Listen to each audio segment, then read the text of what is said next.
Hello students, நம்ம இந்த வீடியோவில் 12th ஃபிசிக்ஸ்க்கான important 5 marks for public exam 2026 அதுக்கான தான் பசங்களை பார்க்குறோம். ஸோ வீடியோ வந்து ஃபுல்லாக பார்த்துட்டு இந்த வீடியோவில் இருக்கக்கூடிய எல்லா கொஸ்டினும் பக்காவாக படித்து வச்சுருங்கப்பா. இதுலேருந்து பல கேள்விகள் நிச்சயமாக நடக்க போகும். பப்ளிக் தேர்வு கண்டிப்பாக கேட்பாங்க.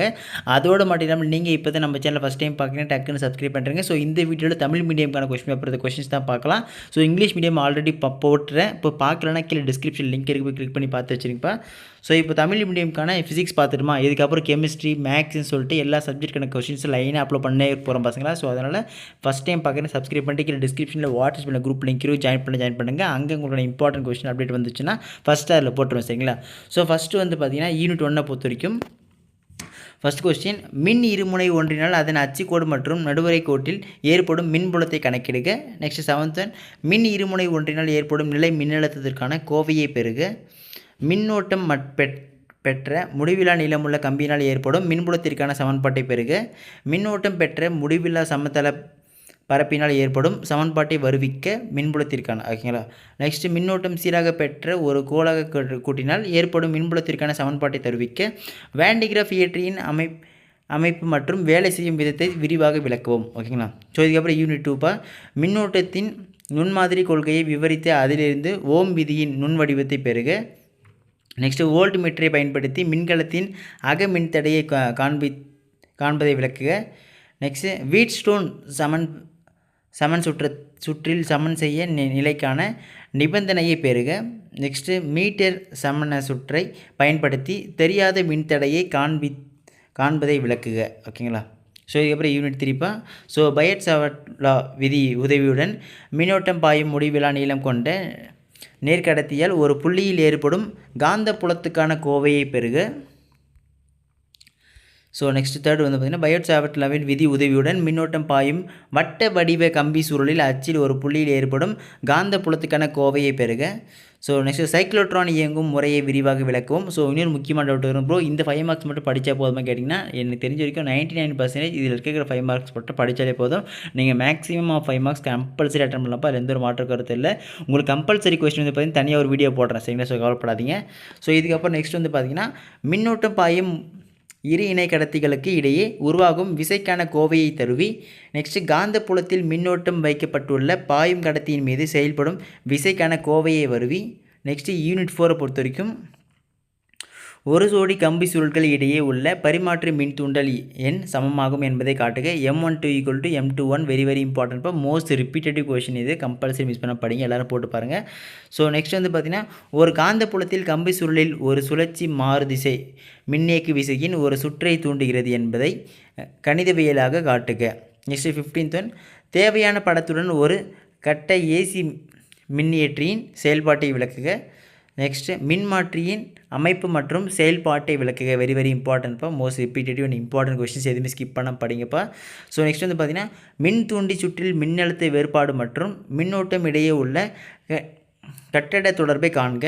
நெக்ஸ்ட்டு, தொடர் RLC சுற்றில் செலுத்தப்பட்ட மின்னழுத்த வேறுபாடு மற்றும் மின்னோட்டம் இடையே உள்ள கட்ட கோணத்திற்கான சமன்பாட்டை தருவி. RLC circuit very important. Most repetitive and important questions நல்லா படித்து வச்சுருங்க, சரிங்களா. இது ஸ்கிப் பண்ணாதீங்க, எல்லாத்தையும் மேக்ஸிமம் முடிஞ்ச வரைக்கும் போட்டு பாருங்கள். நெக்ஸ்ட் யூனிட் 5 மொத்தமாக உங்களுக்கு ஒரு 5-6 தான் இருக்கும். ஸோ அதுலேயே 4 தான் கொடுத்துருக்கேன், நல்லா படித்து வச்சுருங்க. மேக்ஸ்வெல் சமன்பாடுகளை தொகை நுண்கணித வடிவில் எழுதுக. நெக்ஸ்ட், ஆம்பியரின் சுற்று விதியில் மேக்ஸ்வெல் செய்த மாற்றத்தை விளக்கவும்.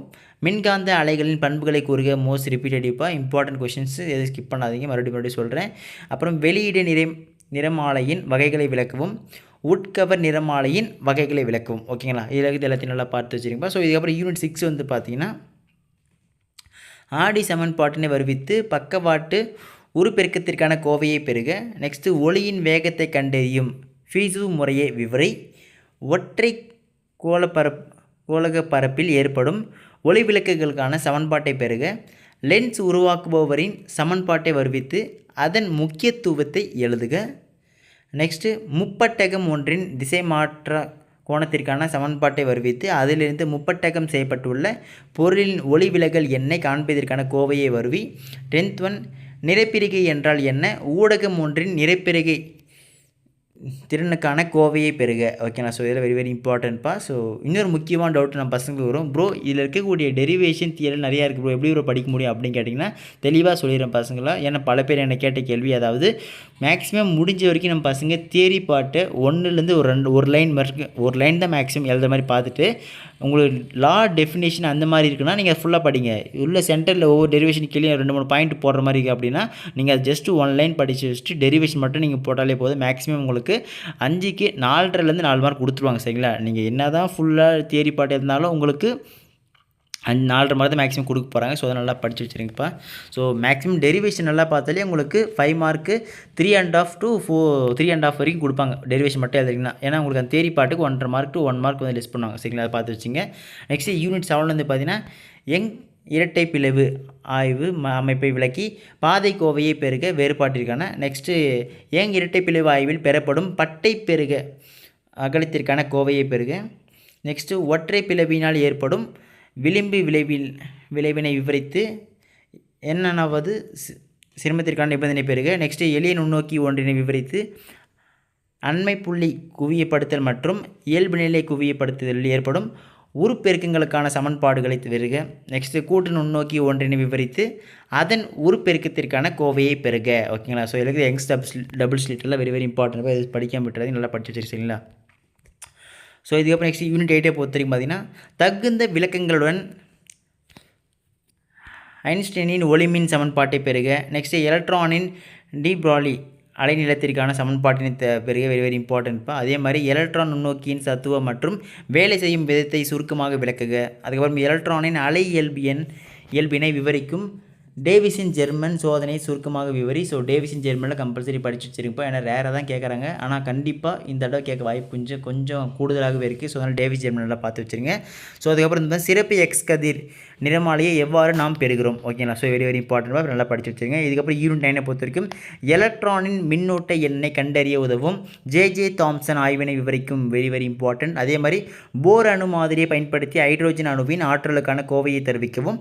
ஹைட்ரோஜன் அணுவின் நிறமாலை தொடர்களை விளக்குக. நெக்ஸ்ட் படத்தின் உதவியுடன் அணுக்கரு உலைவேலை செய்யும் விதத்தை விளக்கவும். ஓகே. ஸோ வெரி வெரி இம்பார்ட்டன்ட்ப்பா. ஸோ இதுக்கப்புறம் நெக்ஸ்ட் யூனிட் 10 பொறுத்த வரைக்கும் பார்த்தீங்கன்னா ஒரு அரை அலைத்திருத்தியின் படம் வரைந்து அதன் செயல்பாட்டினை விளக்குக.